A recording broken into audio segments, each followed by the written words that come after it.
Now with me today is best-selling parenting author Michael Groze. Michael, today we're talking about sibling fighting and why siblings argue and fight.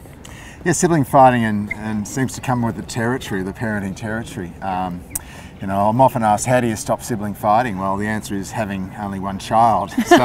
So if you do have kids who fight, well, welcome to the human race, because it's certainly very prevalent. I know my own research when I looked at a couple of hundred families, and 82% said that the sibling fighting was quite a significant issue for them. Wow, 82. And about 50% or 48%, it's 1 in 2, said it's the #1 issue for them, which really makes their parenting unenjoyable. Sort of like, fix this up and parenting will be fine. Yeah.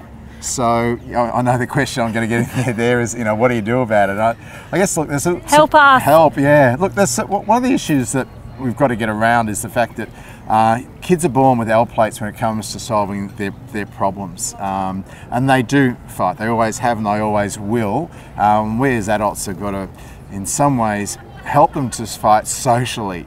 There was a good bit of research which came out of the United States recently which showed that those parents who don't stop their kids fighting, because sometimes we do, you're not allowed to fight, off you go to your room, and they never sort stuff out, those kids don't develop conflict resolution skills. So all the advice tends to be around help your kids resolve their problems and give them opportunities to solve their fights. So I guess, you know, what do you do? What are some practical strategies? I'm of the notion of there are times where you bear it, beat it, or boot them out. Okay. If you can bear some of the minor squabbly stuff, and they squabble over, you know, annoying stuff. You know, you're sitting on my side of the couch, and that's my pen. That's my piece of paper. There's World War III going on somewhere else, but they'll fight over that sort of stuff.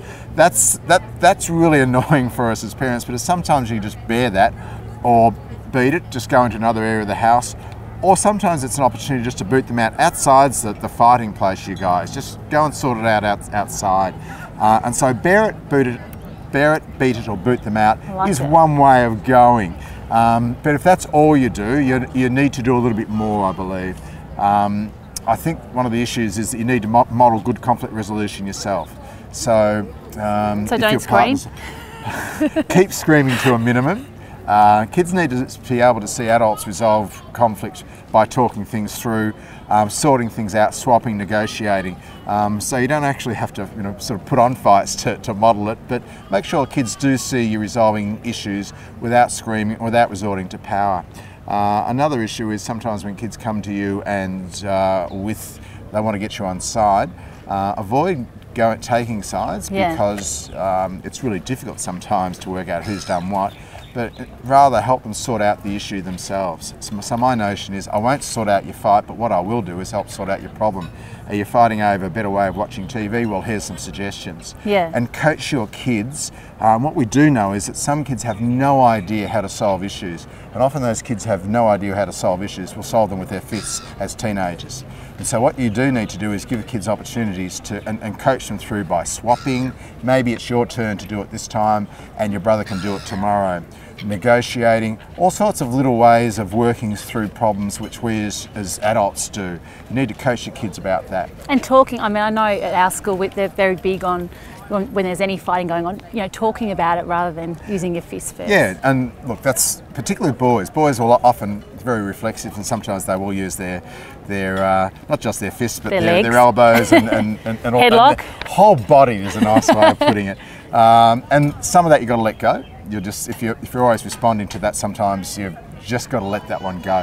However, there are opportunities for you as a parent to sit them going and say, right, let's got to talk this one through, guys. Choose your time and your place. Don't do it when the kids are mad. And one of the things you do need to do with your kids is actually teach them how to calm down. And that's a really important thing. I also like to use fights as an opportunity to teach kids about each other as well. And it might be simply they come to you, acknowledge their emotion. Usually when there's fights, there's a lot of emotion around it. And it's almost saying, yeah, I can see that really annoys you. That'd annoy me if someone did that to me. So it validates that. And secondly, what I think you need to do is to try and get your kids to see things things from another perspective. You know, why do you think your brother might have done that? Could it be because you're whatever it might be? Yeah. But you need to start to round out the picture for kids, because that's the start of developing a little bit of empathy.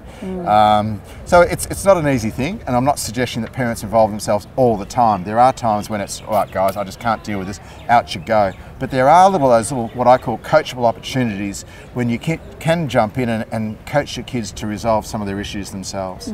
Great advice there, Michael. Thanks so much. And to check out more of Michael's great tips, check out his book, Thriving.